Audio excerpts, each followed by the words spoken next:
comment de gens courent partout, essayer de trouver la paix, la joie, des solutions, trouver toutes sortes de choses. Puis ils s'inventent toutes sortes de choses, sans jamais parvenir à la vérité, alors que le Seigneur a laissé à tous ceux qui veulent l'aimer, lui faire confiance. Il a tout laissé. En tout cas, ça m'épate. Ce matin, en rentrant, je regardais les versets que Michel a placés là, puis je revoyais de nos versets clés, de nos versets qu'on a lus, relus, étudiés. Heureux celui qui lit, qui entend et qui garde les choses, parce que le temps est proche. Il y a plusieurs autres versets. Je vous encourage à les regarder, à les revoir. Dieu manifesté en chair aussi, Jésus dans 1 Timothée 3,15. Et plusieurs passages qui nous exhortent, qui nous fortifient, puis qui nous fait aimer avoir de plus en plus confiance en notre Dieu. Ce matin, bien sûr, comme Michel soulignait, on est rendu au chapitre 2 de la lettre de Jacques. La semaine dernière, on a vu le chapitre 1, qu'on va reviser très rapidement, très sommairement, et avant d'aller au chapitre 2. En passant, on va le voir en deux parties, ce chapitre-là. Ben, je vais vous expliquer pourquoi dans quelques instants. Le premier chapitre, on avait vu plein de conseils précieux pour le vrai chrétien. Jacques a rempli cette lettre-là d'une lettre pratico-pratique. Des choses simples, claires, directes, qu'on comprend. Vous vous souvenez, on a vu les lettres de Jean aussi. Jean aussi, simple, direct, il n'y a rien de compliqué, rien de théologie, non. Simple, la vraie foi concrète. Puis Jacques nous arrive aussi avec les problèmes. Il met des problèmes, il dit, il y a un problème là, voici la solution. Tout simplement. On avait vu aussi que pour Luther, il appelait ça une épître de paille, tu sais. Mais pourtant, c'est rempli de passages qui disaient exactement comme Jésus, comme Paul, comme Pierre, comme les autres apôtres. On avait vu, Jacques nous parlait des épreuves. Puis les épreuves, il nous dit que c'est pour nous fortifier, nous rendre parfaits dans la foi, puis tout ça. Puis le plus important, c'est la persévérance. Il met l'accent sur la persévérance, de continuer, de jamais laisser. Si on manque de sagesse à travers ça, demande, mais demande avec foi. Il nous parlait du pauvre ou riche. Puis on va voir ça va revenir au travers de la lettre de Jacques qui nous parle de ça, pauvre et riche. Des tentations, t'es éprouvé, surmonte les convoitises, les péchés, puis c'est ça qui va te donner la couronne de vie que le Seigneur a promis. Demeure, combat pour lui, combat le bon combat de la foi. On peut pas Jacques nous avertit de ne pas se tromper soi-même. Dieu ne change pas. Il y en a qui veulent changer Dieu, qui adaptent le Dieu constamment aux nouvelles réalités, à leurs circonstances et tout ça. Il nous parle aussi de se dépouiller des souillures et du mal ou de la malice. Puis comment on fait ça en recevant la parole, en la recevant avec douceur, avec humilité, la parole de Dieu. Puis ça va nous aider, ça va transformer à nous dépouiller de ces souillures puis du mal. La langue, grand danger. Puis ça, il va revenir avec la langue au travers de l'épître. Vous allez voir, on va revenir au les chapitres suivants. Comment l'utiliser? La parole, pas juste la lire, pas se tromper, la mettre en pratique, Si tu ne mets pas en pratique, c'est une foi morte qui va nous aider. La seule vraie religion, aider ceux qui sont vulnérables, démunis, et se conserver pur. Jacques fait une synthèse. Aimer son prochain, puis marcher dans la sanctification. On va lire la première partie de la lettre de Jacques 2, deuxième chapitre. Mes frères, que la foi que vous avez en notre Seigneur Jésus-Christ glorifié soit exempte d'acception de personne. En effet, s'il rentre dans votre assemblée un homme avec un anneau d'or et un vêtement magnifique, mais qui rentre aussi un pauvre avec un méchant habit ou un mauvais habit, ou méchant, c'est pas dans le sens personnel, là, il n'y a pas une bonne habit, mal habillé, si vous voulez. Et qu'ayant égard à celui qui porte l'habit magnifique, vous lui disiez, toi, assis-toi ici honorablement. Mais que vous disiez au pauvre, ben, tiens-toi là debout, ou assis-toi en bas de mon marchepied. Ne faites-vous pas en vous-même des différences? N'êtes-vous pas devenus des juges qui avaient de mauvaises pensées? Écoutez, mes frères bien-aimés, Dieu n'a-t-il pas choisi les pauvres en ce monde pour qu'ils soient riches dans la foi et héritiers du royaume qu'il a promis à ceux qui l'aiment? Vous, au contraire, vous méprisez le pauvre. N'est-ce pas les riches qui vous oppriment et qui vous traînent devant les tribunaux? Ne sont-ce pas eux qui blasphèment le beau nom qui a été invoqué sur vous? Si vous accomplissez la loi royale selon l'Écriture, tu aimeras ton prochain comme toi-même, vous faites bien. Mais si vous faites exception de personne, vous commettez un péché, étant convaincus par la loi d'être des transgresseurs. Car quiconque aura observé toute la loi, s'il vient à pécher dans un seul point, devient coupable de tous. En effet, celui qui a dit « tu ne commettras pas d'adultère » a dit aussi « tu ne tueras pas ». Or, si tu ne commets pas d'adultère, mais que tu tues, tu es transgresseur de la loi. Ainsi, parlez puis agissez comme devant être jugés par la loi de la liberté.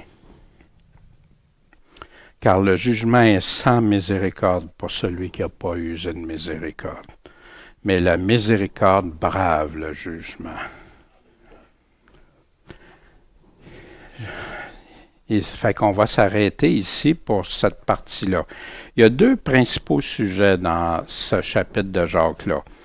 Il y a, premièrement, Jacques qui reprend ceux qui avaient égard pour les riches, puis méprisait les pauvres dans les assemblées. Puis il montre que la foi en Jésus-Christ ne permettait pas de faire ces sortes de distinctions, puisque Dieu a choisi les pauvres aussi bien que les riches pour leur donner le royaume des cieux. Puis même, il a donné une préférence. Ceux qui sont pauvres sont plus dépendants. Puis on va voir aussi tantôt. Et que ça, c'est un commentaire ancien d'un ancien commentaire, et que la loi de l'Évangile par laquelle nous devons être jugés est la loi de la charité et de la liberté. Ça, on voit ça des versets 1 à 13. L'autre partie qu'on va voir la prochaine rencontre, ça va être un sujet tellement important. Puis, juste dans ces deux chapitres-là, vous vous souvenez, Jacques, il y a plus d'une centaine de directives, de commandements, plus de 50 commandements dans une centaine de versets, 108 versets de mémoire, là. Mais c'est riche. Il y a beaucoup dans ces lettres, dans quelques chapitres. Ici, et la prochaine va être la foi et les œuvres, ce qui a fait couler beaucoup d'encre, beaucoup de confusion à ce sujet-là, beaucoup de choses. Et on va pouvoir traiter ce sujet-là par lui-même à l'autre. Les deux, mettre les deux ensemble. Puis l'acception de personne, qui nous semble facile, vite réglée, après, je dis non, Seigneur. Tu le dis, ça, mais est-ce qu'on y fait attention à ça? Est-ce qu'on l'applique vraiment dans nos vies? qu'est-ce que tu as à nous dire de plus? Jacques invente pas ça. Jacques prend ça ailleurs. De qui il prend ça? D'où il prend ça? Pourquoi il dit ça? Fait qu'on va voir ça. Commençons le premier verset de Jacques. Mes frères, que la foi que vous avez en notre Seigneur Jésus-Christ, glorifié, soit exempte d'acception de personne. La foi que vous avez en Jésus, là, vous ne pouvez pas avoir des exceptions de personne. C'est incompatible. Ça ne marche pas ensemble. C'est pour ça qu'il dit que la foi que vous avez soit exempte. Il n'y en a pas d'exception de personne dans la vraie foi en Jésus-Christ. Matthieu 22, 16, d'ailleurs, les exceptions de personnes, Jésus n'en faisait pas. Jésus disait ce qui était vrai. Que ce soit les ennemis, pas lui qui voulait qu'ils soient ses ennemis, mais ceux qui devenaient ses ennemis, ou que ce soit même ses disciples, ses propres disciples. Jésus ne faisait pas d'exception de personne. Il le disait. Quand il y avait quelque chose qui ne fonctionnait pas, il leur disait. Tellement, puis Jésus affrontait, que ce soit des riches, des hauts placés, il disait les vraies choses. Tellement que ses propres adversaires reconnaissaient. C'est ceux qui s'y venaient pour le flatter avec ça, puis l'utiliser.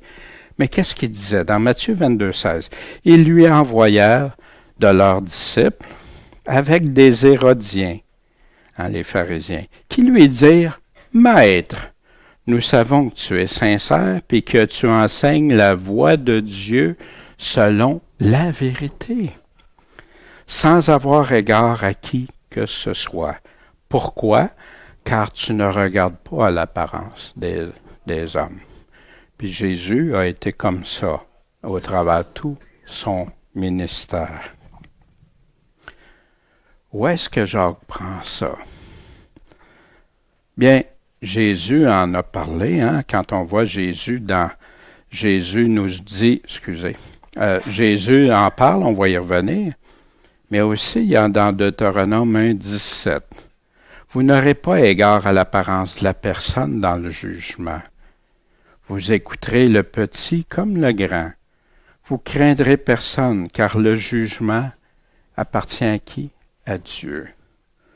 Et vous ferez venir devant moi la cause qui sera difficile pour vous, et je l'entendrai. Vous vous souvenez avec Moïse.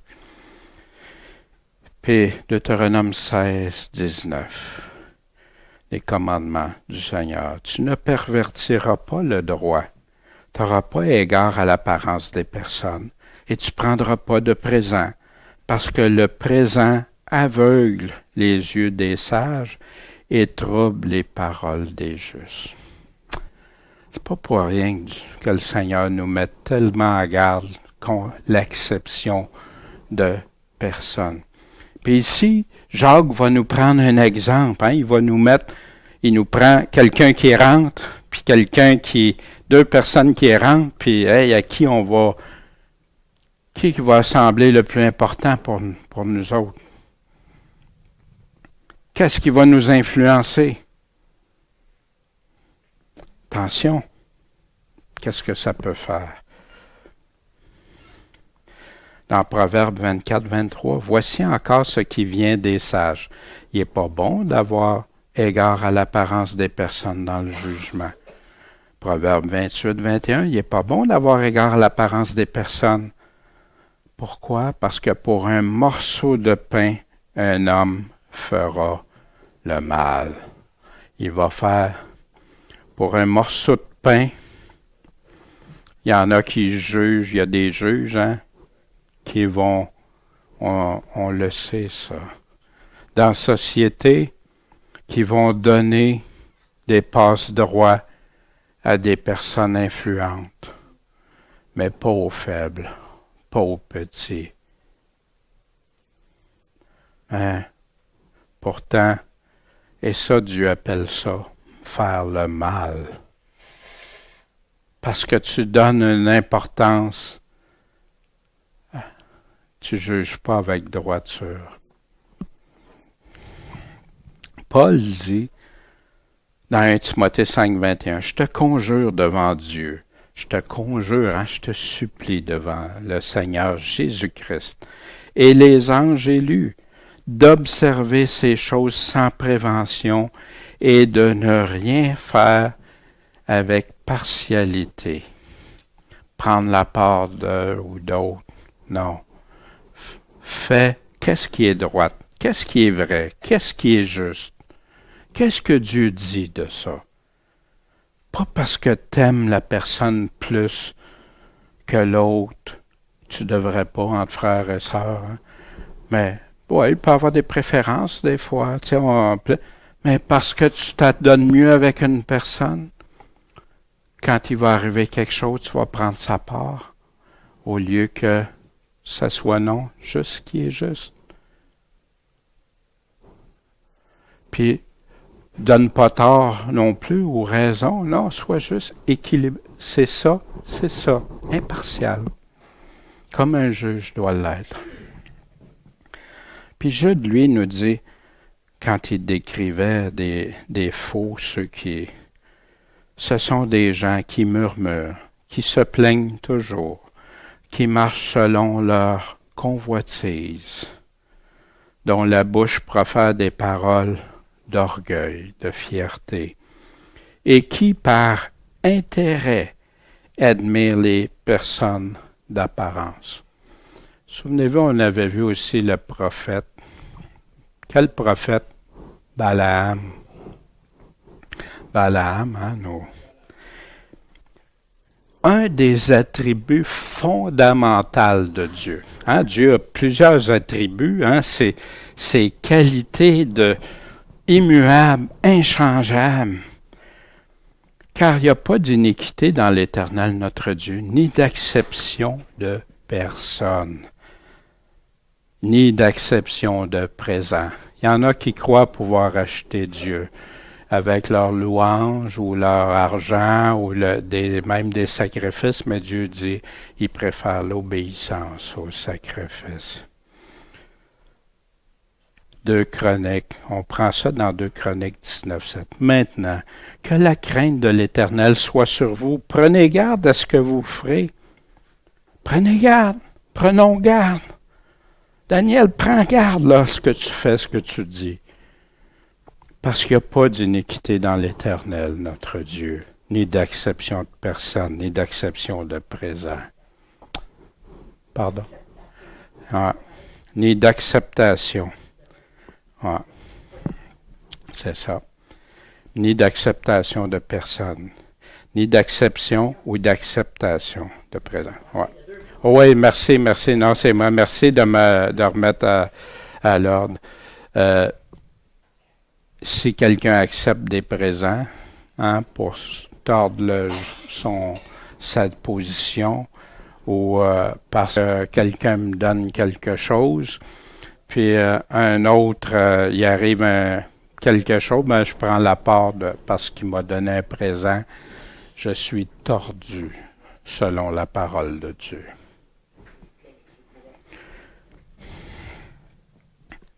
Verset 2, Jacques 2:2, on revient à Jacques. En effet, s'il entre dans votre assemblée un homme avec un anneau d'or et un vêtement magnifique, puis qui rentre aussi un pauvre avec un mauvais habit, et qu'ayant égard à celui qui porte l'habit magnifique, voyez le contraste, méchant habit, magnifique, vous lui disiez, toi, assis-toi ici honorablement. Viens, tu peux t'asseoir ici, proche de moi, ou même, il y en a sur les estrades. Wow, tu sais, t'es une personne importante. Mais l'autre, lui, qui arrive avec son char, le muffler fait du bruit, le silencieux, fait du bruit, il rentre puis il n'est pas bien habillé, il n'y a pas d'argent, puis... va t'asseoir dans le fond là-bas. Là. Dans ce temps-là, il disait au marchepied, parce que souvent, les synagogues ou les endroits, les gens s'assoyaient, puis il y avait des marchepieds, puis il y avait des choses, ils s'assoyaient comme des grandes marches en marbre, tout ça. Dans le fond, Dérange pas trop, là. On te mettra pas à vue tellement, toi. Mais l'autre, on va le mettre. On va le traiter différemment. Toi, tiens là, debout, assis-toi ici ou en bas de mon marchepied. Ne faites-vous pas en vous-même des différences? N'êtes-vous pas devenus des juges qui avaient de mauvaises pensées? Quoi? Parce que je traite quelqu'un, la parole nous dit de donner honneur à ceux. Oui. De donner honneur aux rois, aux autorités, tout ça, oui. Mais pas en fonction de faire une acceptation des privilèges à des personnes comme Jacques le fait là. Ben oui, toi, t'es important, fait que je te donne tout, puis toi, t'es pauvre. Non, c'est pas du tout ça. Si le premier ministre rentrerait, bonjour, monsieur le premier ministre, tu lui rends les honneurs qui sont dus à un homme de statut. Mais si, exemple, le premier ministre dit ou fait quelque chose, puis quelqu'un d'autre, un qui est plus pauvre, dit d'autres choses, puis non, on prend tout de suite la part. Non, voyez-vous. Ou le premier ministre, on va l'asseoir, lui, la plus belle place, puis l'autre, non, regarde, va t'asseoir dans le fond là-bas, puis voyez-vous, c'est ce genre de choses-là. Puis oui, on va traiter avec honneur les gens, avec respect et honneur, c'est toujours pour n'importe qui, mais pas plus un que l'autre aux yeux de Dieu. Jacques, il va au-delà des apparences extérieures. Il va au cœur direct. Il va à ton cœur directement. Ça paraît pas si je préfère quelqu'un ou un autre, hein, qui rende quelqu'un d'important, ça paraît pas nécessairement, mais dans mon cœur, ça peut être là. Parce que je rencontre quelqu'un puis il a beaucoup d'argent, puis tout d'un coup, hey, lui, il est, hein? Non, c'est pas mieux, même des fois c'est pire, hein, que la parole nous dit. On va le voir dans Jacques plus tard. L'acception de personne peut se faire dans deux sens aussi. Prenons Job. Job au chapitre 13, verset 4. Mais vous, hein, Job est en train de répliquer à ceux qui lui donnaient des intentions, qui le condamnaient, l'accusaient. Mais vous êtes des inventeurs de mensonges. Oh, il va pas avec le dos de la cuillère. Vous êtes des médecins de néant. Puissiez-vous demeurer dans le silence et que ce soit là votre sagesse. Et écoutez donc ma réprimande et soyez attentifs à la réplique de mes lèvres. Écoutez-moi là. Tiendrez-vous des discours injustes en faveur de Dieu? Et pour le défendre, diriez-vous des mensonges? Savez-vous que ça se fait, ça? J'ai été confronté à ça à quelques occasions. Quand, exemple, Dieu dit une chose, puis qu'un chrétien dit « Ouais, mais c'est pas grave, même si c'est pas dit de la même façon, que c'est dit que ça... » même que ça vient à contredire ce que Dieu dit, ou que si ça peut amener des gens au Seigneur. Jamais. Jamais. Dieu se servira jamais du mensonge. Ça ne sera pas équitable. J'ai des gens, je me souviens pour Genèse, hein, la création, Dieu dit, il y a eu un soir, un matin, en 6 jours. Dieu tout-puissant. Mais on diminue la puissance de Dieu. Les gens, ouais, mais quand même, c'est en 6000 ans, ou, je sais, j'ai déjà pensé à ça, puis j'avais été influencé par des choses. Puis là, après, non, tu sais, si Dieu dit ça, Dieu a raison. Fait que quand même, je modifie ça pour que ça fasse pas de friction avec ceux qui croient à l'évolution. Mais non, je peux pas bâtir sur du mensonge. La parole de Dieu. Dans d'autres circonstances, on écoutait une vidéo, hein, je ne sais pas si vous vous souvenez, la vidéo, les trompettes sont à la bouche, hein, qu'on avait regardé. Puis la personne dit des mensonges dans ça. Elle est sincère dans ce qu'elle dit, mais elle ment parce qu'elle contredit ce que Dieu dit. Puis, puis quelqu'un venait me voir après, parce que j'avais dit, voyez, on avait regardé ça, c'est pas grave si ça peut conduire des gens au Seigneur. Je peux pas faire ça. Ni pour défendre Dieu. Je vais défendre Dieu avec ses paroles, pas avec des mensonges. Et pour le défendre, diriez-vous des mensonges? Feriez-vous exception de personne en sa faveur? Prétendrez-vous plaider pour Dieu? Vous en prendra-t-il bien s'il vous sonde? Comme on trompe un homme, le tromperez-vous? Certainement, il vous reprendra si, secrètement, vous faites exception de personne. Oui, ça peut marcher dans les deux sens aussi, exception de personne. Je ne sais pas si c'est clair, hein, ce qu'il est en train de dire.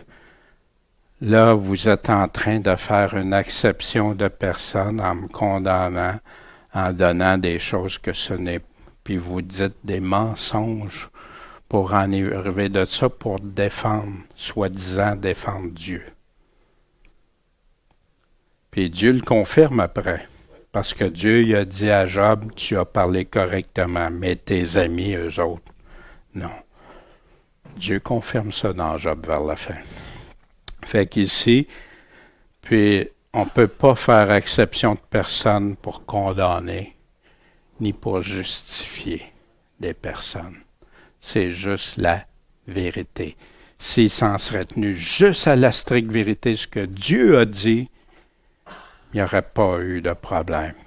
Mais ils ont utilisé même des paroles de Dieu pour dire, en tordre le sens. Tordre le sens, c'est mentir. Fait qu'on doit être très prudent avec ça. Puis, je vous aborde ça parce que j'ai déjà tombé dans ce piège-là. Puis, je demande pardon à Dieu. Puis, plus jamais je veux faire des choses comme ça. Mais ce que n'inclut pas les exceptions de personnes. La parole démontre clairement, elle ne se contredit jamais la parole.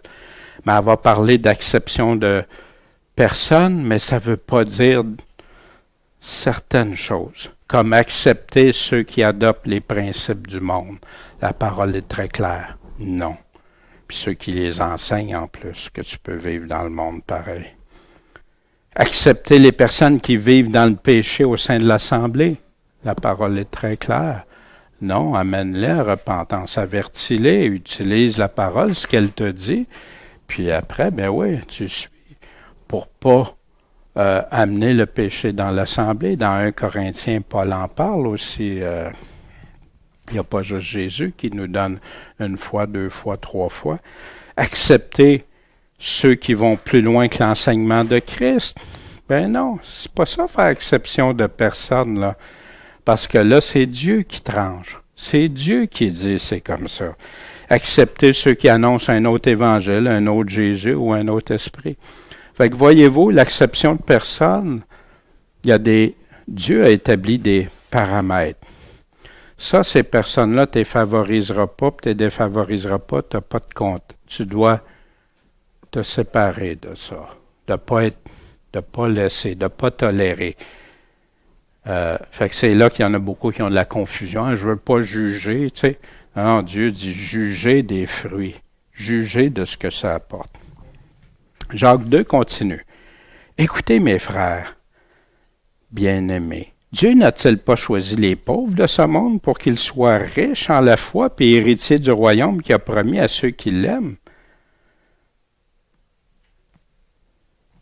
En passant, vous savez, Jésus, quand il a confronté le jeune homme riche, c'est spécial, hein? Il dit au jeune homme riche, il te manque une chose. Va, vends tout ce que tu as, puis donne-le à qui? À l'Église?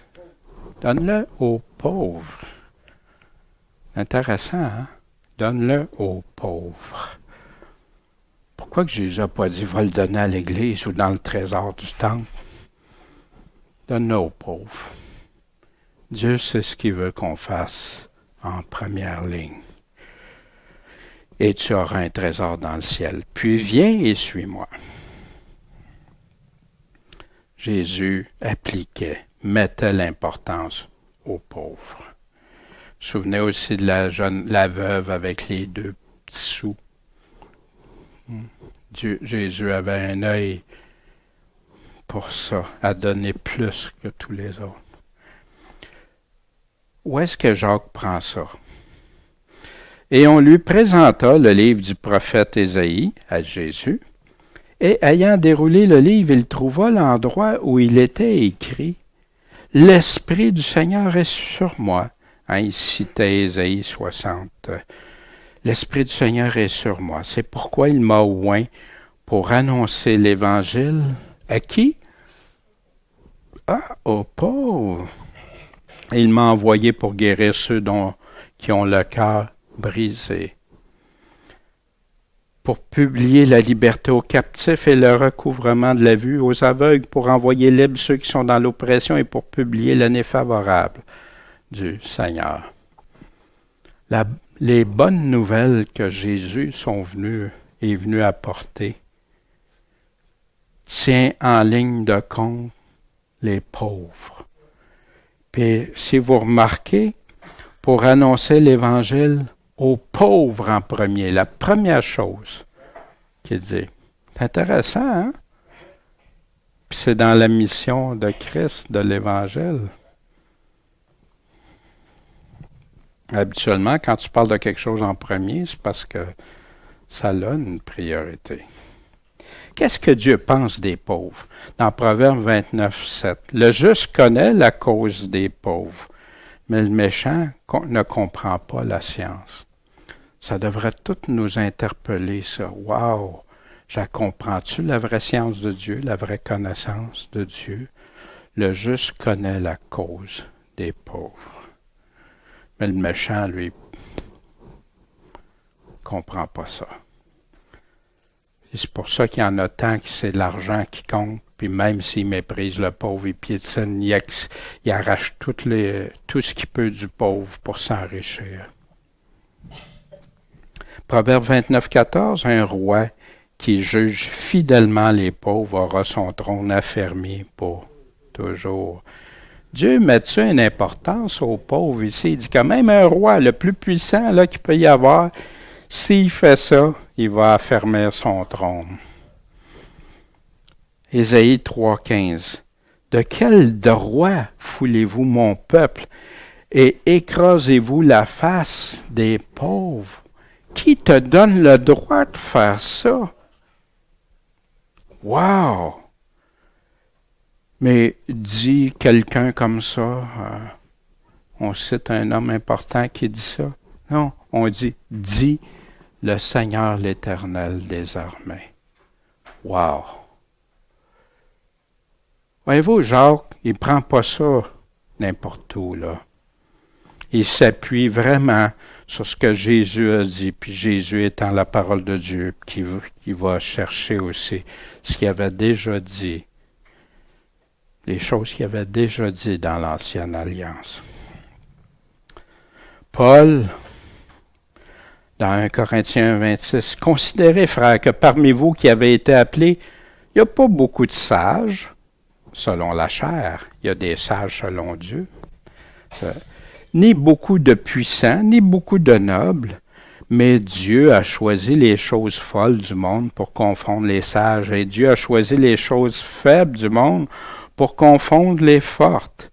Et Dieu a choisi les choses viles du monde et les plus méprisées même que celles qui ne sont pas pour anéantir celles qu'ils sont. » Puis vous savez, Jésus, qui a choisi comme apôtre? Puis oui, il y a des riches dans ça. Matthieu, collecteur d'impôts, c'était des gens considérés très riches, en tout cas. Zachée, il a appelé Zachée, il a appelé plusieurs, mais pas comme apôtre, mais Jésus aimait les pauvres, Puis il comprenait leur situation. Il y avait de la compassion pour eux autres. Il savait ce qu'ils vivaient, qui était exploité, puis que les plus puissants. Mais Dieu dit, je vais prendre les choses. Je vais les prendre. Moi, je les aime. Moi, je les délaisse pas. Je les considère. Ça veut-tu dire que parce que s'il y a un pauvre qui est méchant, que Dieu va... Non. Le pauvre qui est méchant, il va vouloir qu'il se convertisse comme le riche qui est méchant. Puis en passant, il y a des très bons riches, des riches qui ont le cœur grand. Qui est vraiment riche? 2 Corinthiens 8:9. Car vous connaissez la charité de notre Seigneur Jésus-Christ, qui, étant riche, mais oui, il y avait tout dans le royaume, tout l'univers. C'est fait pauvre pour vous, afin que par sa pauvreté, vous fussiez rendus riches. Qui est vraiment riche? 2 Corinthiens 6:10, comme affligé, mais toujours joyeux, comme pauvre, mais enrichissant plusieurs, comme n'ayant rien, quoique possédant toutes choses. Pas si ça vous fait du bien d'entendre ça, les paroles du Seigneur. Éphésiens 1:18, qui éclaire les yeux de votre entendement, qui l'éclaire, afin que vous connaissiez quelle est l'espérance à laquelle vous êtes appelés et quelles sont les richesses de la gloire de son héritage dans les saints. Un héritage qui la rouille n'aura pas d'effet. C'est à moi, le moindre de tous les saints, qu'a été donnée cette grâce d'annoncer parmi les gentils les richesses incompréhensibles de Christ. Les richesses. La vraie richesse. Où est notre trésor? Où est notre cœur? Où est notre trésor? 1 Timothée 6:18. Il est en train de parler à Timothée. De faire le bien, d'être riche en bonnes œuvres, prompt à donner en faisant part de leurs biens. Enseigne-leur ça, Timothée. Estimant l'opprobre de Christ comme un trésor plus grand que les richesses de l'Égypte, parce qu'il avait en vue la rémunération il parlait de Moïse, ici. Moïse, il avait toutes les richesses. Il avait juste à dire, non, je retourne avec...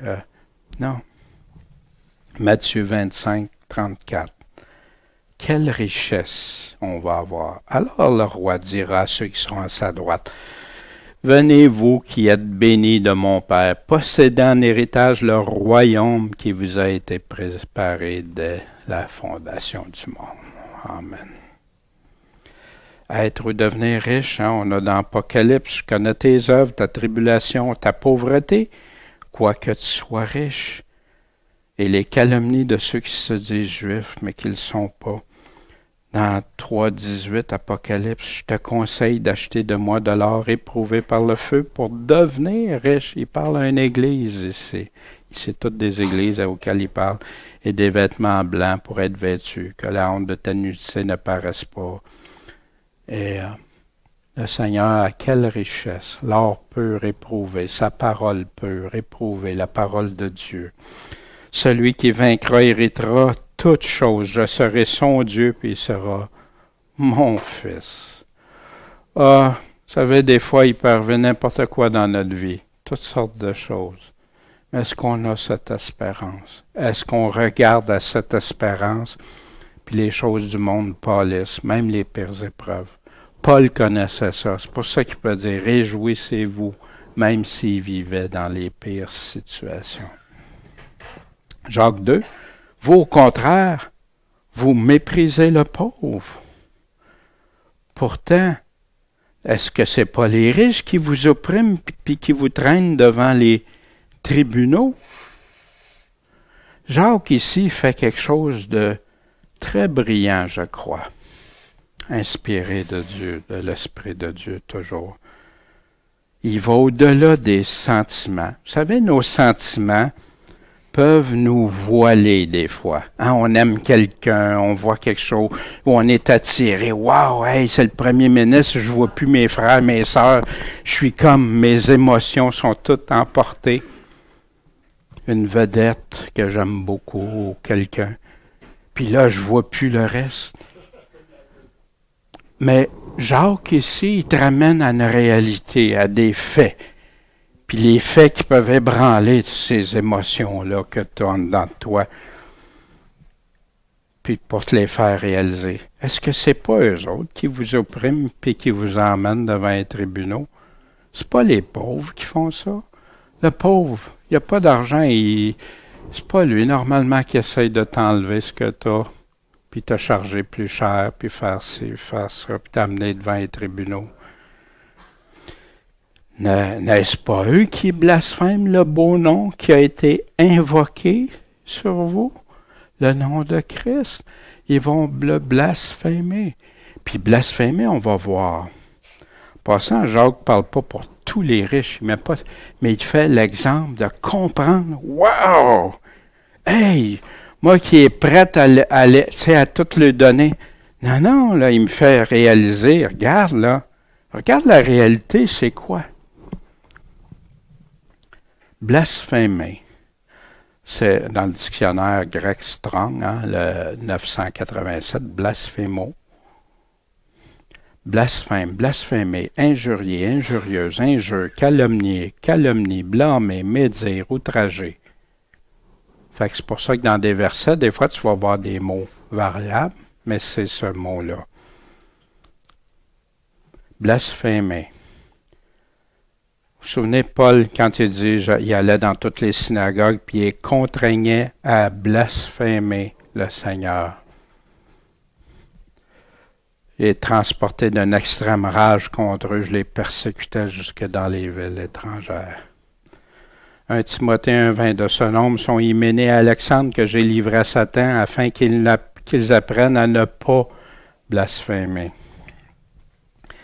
Et elle ouvrit la bouche pour blasphémer contre Dieu, pour blasphémer contre son nom et son tabernacle et contre ceux qui habitent dans le ciel. Le mot blasphème aujourd'hui peut être très limité, les gens voient juste une dimension, mais blasphémer, c'est que tu peux le faire sans que ça paraisse évident seulement. Puis regardez ici. Quand il parle de ce nombre, Alexandre qui a livré à Satan, qui apprenne à ne pas blasphémer, il est en train de changer la parole de Dieu. 1 Timothée 6, que tous les esclaves, ou ceux qui travaillent, ou ceux qui sont esclaves, là, on comprend, serviteurs, qui sont sous le joug, donc qui travaillent sous quelqu'un, regardent leur maître comme digne en tout respect. Pourquoi? Afin que le nom de Dieu et la doctrine ne soient pas blasphémés. Comment on peut blasphémer par un mauvais témoignage? Je me rebelle contre mon patron, je me rebelle contre lui. Puis là, il sait que je suis chrétien. Fait que ça fait blasphémer. C'est fort, hein? Dans Tite 2,5, il parlait, tu sais,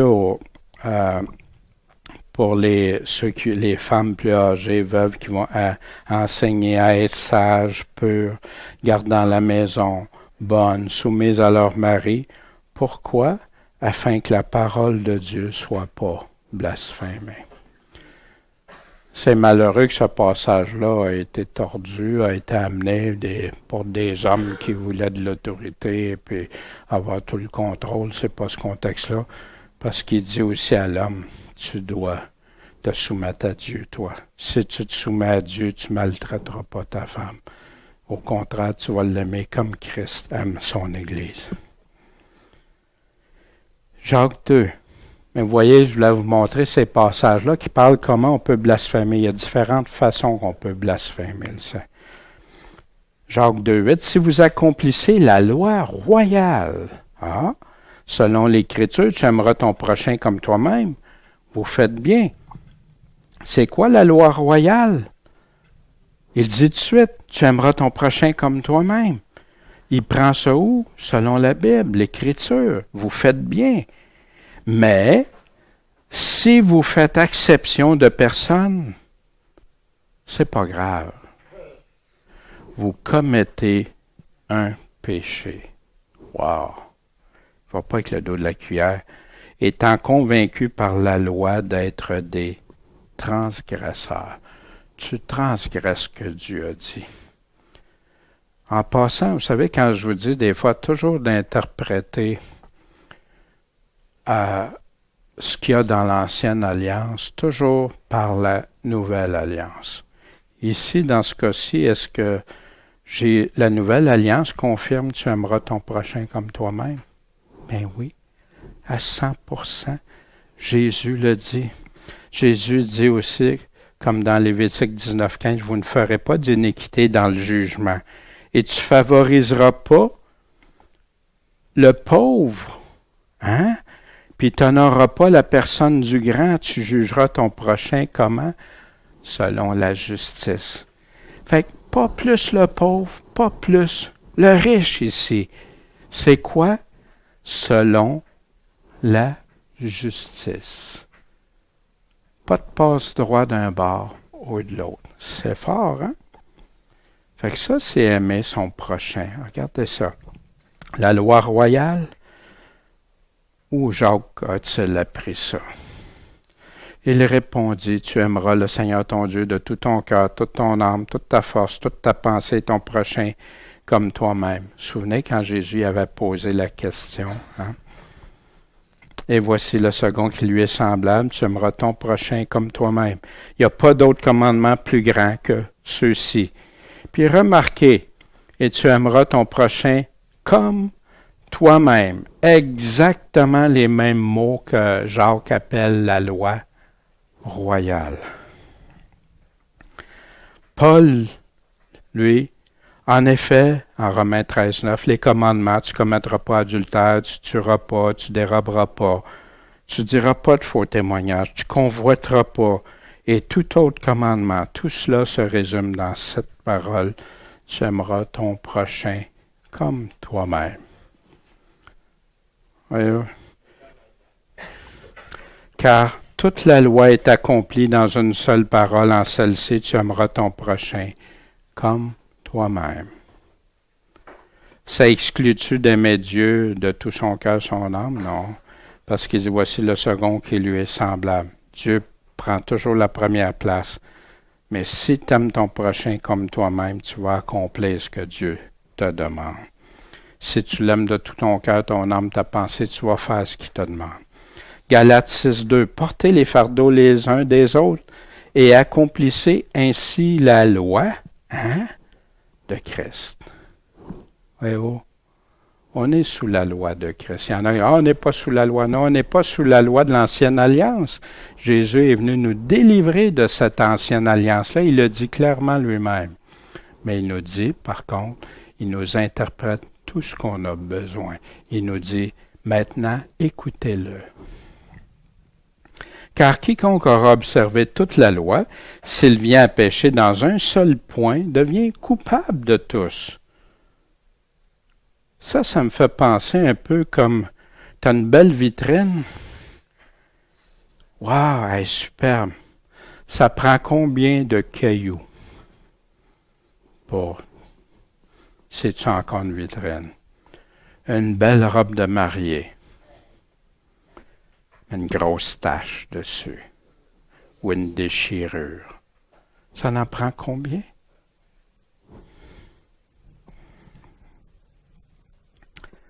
Pour ton âme, combien de péchés ont produit la mort pour Adam et Ève? En effet, celui qui a dit « tu ne commettras pas d'adultère » a dit aussi « tu ne tueras pas ». Et si tu ne commets pas d'adultère, mais que tu tues, tu es transgresseur de la loi. Jacques en dit aussi « Ainsi, parlez et agissez comme devant être jugés par la loi de la liberté. » Cette loi-là qu'on avait vue au premier chapitre, mais celui qui aura plongé ses regards dans la loi parfaite, c'est de la liberté, et qui aura persévéré, n'étant pas un auditeur oublieux, mais pratiquant les œuvres, celui-là sera heureux dans ce qu'il aura fait. Voyez-vous? Puis ici, la loi de la liberté. Il nous a défini la loi royale, la loi de la liberté. Aimer ton prochain comme toi-même. Ça contredit-tu les premières lettres de Jean qu'on a vues? Pas du tout. Puis celui qui aime Dieu obéit à ses commandements, suit ses commandements. Dieu va-t-il fermer les yeux? Éphésiens 6:9. Et vous, maîtres, agissez de même envers eux. Là, il parlait tantôt à ceux qui étaient soumis au patron, mais là, il parlait ici à ceux qui étaient patrons, ceux qui étaient en charge. Agissez de même envers eux et laissez les menaces, sachant que vous avez comme eux un maître dans le ciel et que devant lui, il n'y a pas d'acception de personne, quel que soit ton statut, quelle que soit ta richesse, quel que soit. Dieu ne fait pas. C'est confirmé dans le Nouveau Testament.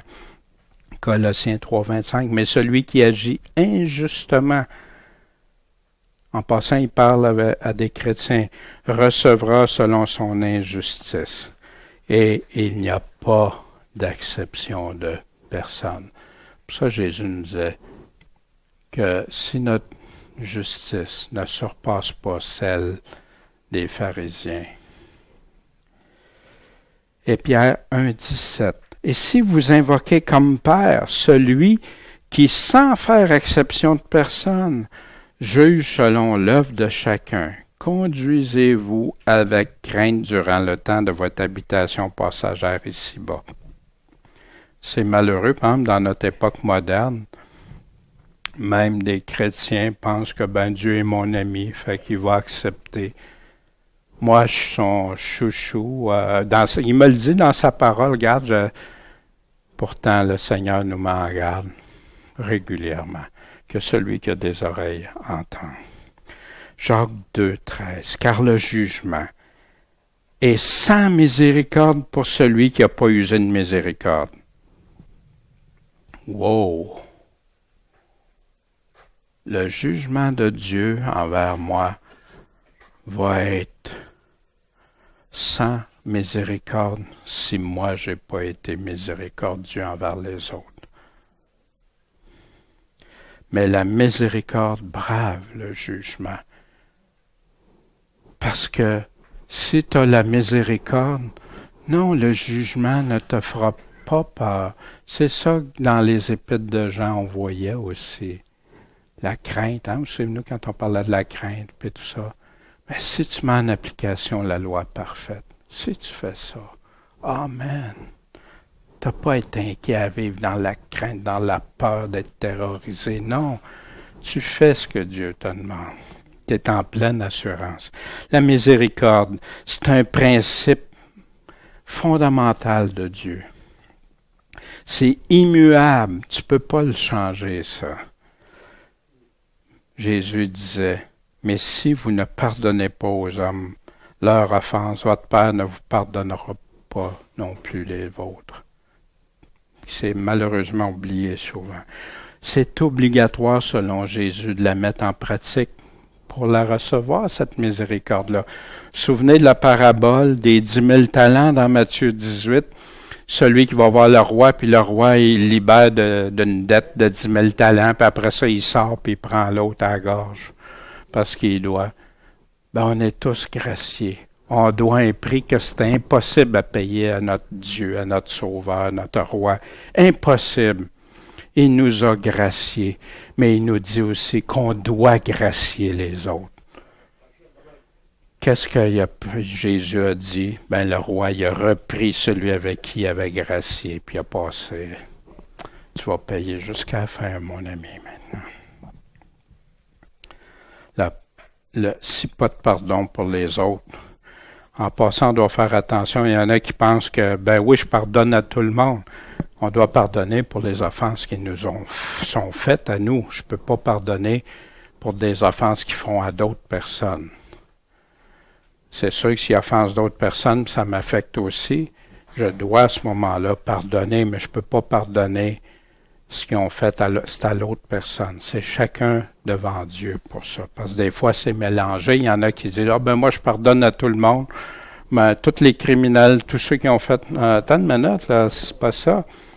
Tu dois pas avoir un cœur d'amertume puis de rester dans la colère puis tout ça, mais tu peux pas pardonner la faute qu'il a faite envers un enfant. L'enfant c'est à l'enfant ou à personne ou à Dieu qui est offensé à accorder le pardon.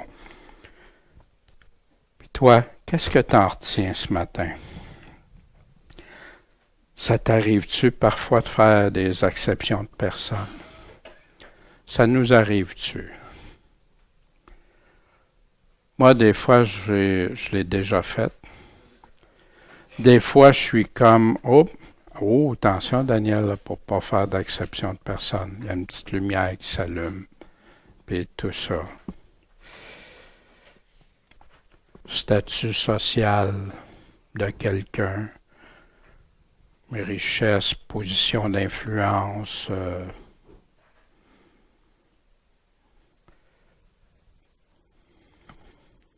puis entre frères et sœurs,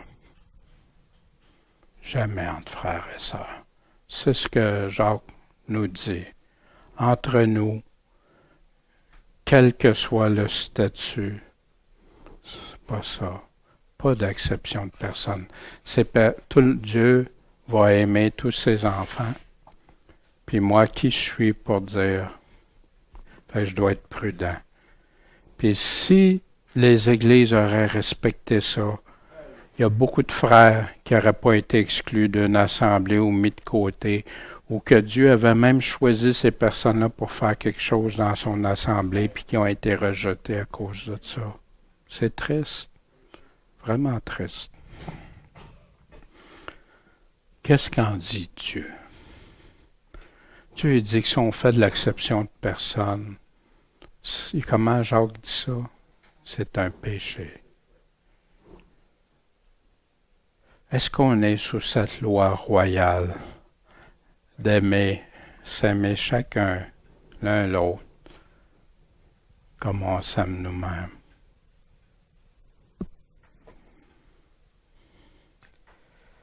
Qu'est-ce que tu peux faire pour t'encourager à continuer à persévérer, à pratiquer cette loi royale, puis s'il y a un problème en quelque part, de le résoudre? Qu'est-ce que tu peux faire? Première des choses, Seigneur, si je fais ça dans ma vie, montre-moi-le. Deuxièmement, pardonne-moi si je le fais, Seigneur, puis je veux plus refaire jamais ça. Et troisièmement, je veux persévérer, Seigneur, dans ça. Pas être un auditeur oublieux, mais le mettre en pratique. Puis vraiment, mon cœur, est-ce qu'il est droit? Quand je parle de quelqu'un, d'un frère, d'une sœur, est-ce que c'est strictement la vérité? Ou si je mets du venin dedans, ou ma perception, ou parce que je préfère un ou l'autre? Qu'est-ce que je fais? Ou si non, Seigneur, on est tous devant toi, puis je t'aime. Qu'est-ce que je peux faire pour m'encourager à la pratiquer, cette loi royale-là? C'est intéressant le mot royal. Puis, qu'est-ce qu'on peut faire ensemble pour l'appliquer davantage? Qu'on soit tellement édifiés les uns les autres, tellement qu'on se regarde tous comme importants aux yeux de Dieu. Il n'y a pas de moins important aux yeux de Dieu quand il nous met ensemble pour qu'on s'aime les uns les autres. Ce matin, c'est ce que j'avais à vous transmettre. Puis, la prochaine fois, on va voir la loi, les œuvres, la grâce. On va regarder ça. Vous allez voir, c'est intéressant. Puis, ouais, comme le Père est parfait. Puis, encourageons-nous. Puis, en passant, une des choses, moi, que je trouve, si jamais je parle et que ça vient chercher, dire, hop, Daniel, là, il me semble qu'il ne devrait pas parler comme ça, ou d'un frère, d'une sœur, ou de quelqu'un, ou de d'autres.